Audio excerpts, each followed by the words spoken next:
So I guess this is going to be sort of our first look at Shang-Chi, but not really, but sort of. Yeah, that sounds about right. Let's get into the concept art.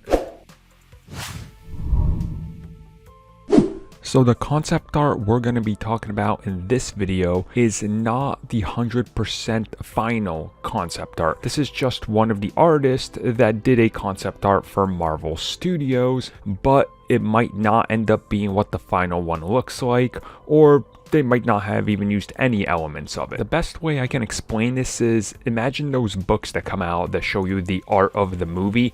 This is going to be one of those you see in the lineup with some of the other conceptual art that's in there. Now, obviously, this kind of gives you an idea of what they were going for, and this does sort of match up some of the things we've heard about a suit he's going to have in the film.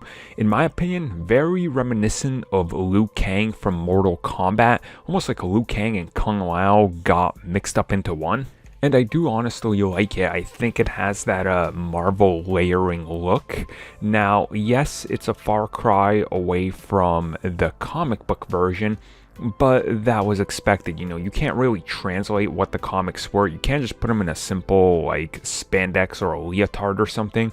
You're gonna have to do that Marvel layering, and I think this does get close to that. You know, it's using elements of, I would say, kind of all the suits he's worn throughout the years to give us something a little bit fitting for the MCU. The thing I really like about it is you can tell that they're taking some very interesting approaches to what they're trying to do, because obviously he's got to stick out a little bit. You know, I'm not sure if this is going to be like his tournament suit or anything, or if this is just what he wears at the end, or if this is a special ops or whatever.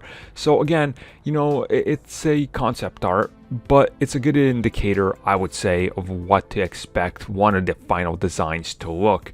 And this, you know, when you look at it, it does have a very striking, immediately catches your eye look that's different from the rest of the MCU, and I think that's important. So I'm gonna guess the final costume will be somewhat like this, just a little bit more red, or maybe even have variations of it to line up with the Mandarin, because, you know, his father and all that. So yeah, I'm really excited. You know, this concept art I think is decent. I'm hopeful that we get some sort of official look soon. So in due time we'll talk about that, but for now, this is what we got, and you know, it's got me hyped. Not as much as the official one will, but it's something to look at least. So how do you guys feel about it? Do you feel like me? Do you think it's a good one? Do you kind of have mixed feelings on it? Do you just not care yet and you want to see the official thing? Let me know. I think this is going to have a interesting response.